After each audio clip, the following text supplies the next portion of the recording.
Hello, it's Richard Wilson from PrivateEquity.com. I just want to give you a quick overview of the state of the private equity industry from here in Singapore. I'm actually downtown right now in this little soccer park type place. I think it's actually for cricket mostly. You can see the Sands Marina Resort back here.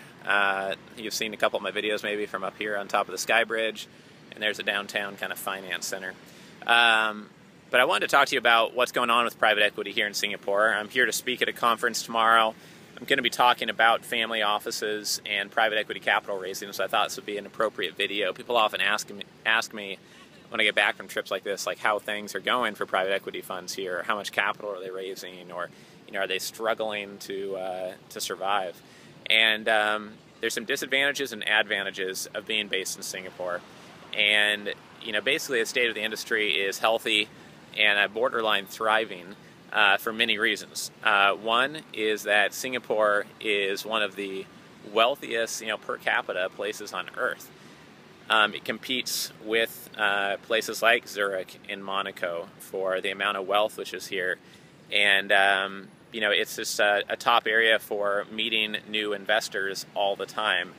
Here in Singapore, you can just accidentally bump into people worth $40 million, $100 million at the normal industry events, where in the United States, you're likely to meet an analyst who represents somebody who has that much money at this type of at a normal type of conference. So I think that here there's great opportunities for high net worth capital raising that in the U.S. is very tough because of how competitive the U.S. is and how people who are not even wealthy yet or just about to become wealthy or just get targeted very aggressively by investment sales professionals and just the big wirehouse investment bank type groups.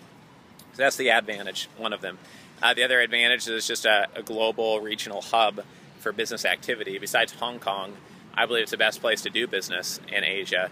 And on many levels, it's been rated the best place to do business globally out of anywhere in the world. So definitely some advantages in terms of how much of a financial hub Singapore is becoming.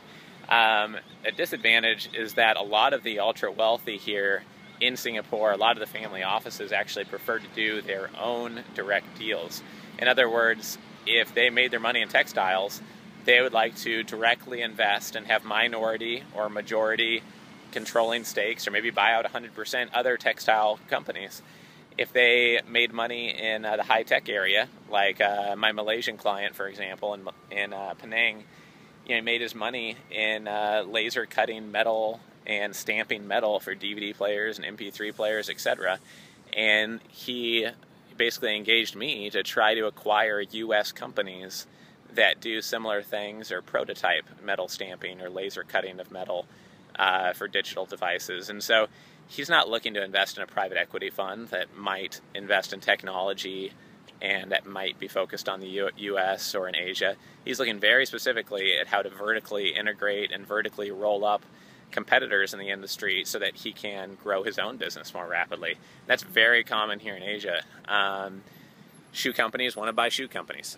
In the U.S., many times family offices are more comfortable investing in a private equity fund, and it might help them diversify into a new industry or expand on their own. And here in Asia, it's just much less so. I think that in the United States, probably 70% of the ultra-wealthy that I've ran into have a pretty good focus on alternative investments, on private equity funds and hedge funds. Here in Asia, it's been my experience that only 20 or 30% do have exposure to hedge funds and private equity funds. And those that do have much smaller allocations. They're just more comfortable buying operating businesses. They're more comfortable buying hard assets like real estate or land. They want to own a hotel, not a hedge fund, because they feel like they have more control and hands-on, tangible assets than a hotel. And this is something I found in Moscow as well, and speaking in Russia.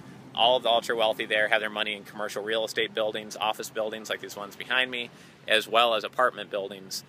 Just seen it's safe. It's always going to be there. It can't disappear, and they understand how it works. And many times, I think people just don't understand, both in the U.S. and in Asia and other places, exactly how the private equity fund works or hedge fund works. There's a little bit of mystery behind it. And being comfortable with public markets and any degree of mystery is something that's much different here in Asia. So I would say that's a big downside to private equity here.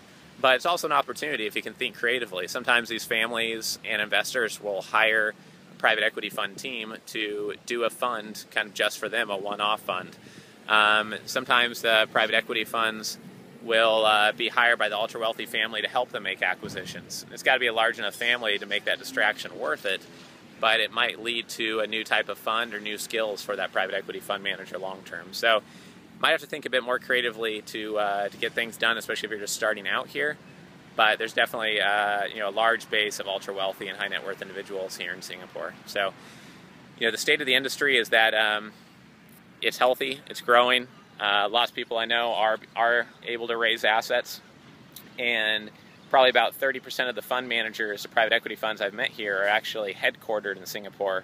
About 70% are headquartered here, the ones I've met, and about 30% are actually headquartered in London or New York or Hong Kong, but they have an office here in Singapore to help raise assets from the region. So a lot of the funds here, are not actually headquartered here. A good 30% of the ones that I've met. So I hope this kind of overview summary of private equity in Singapore and the state of the industry here was helpful.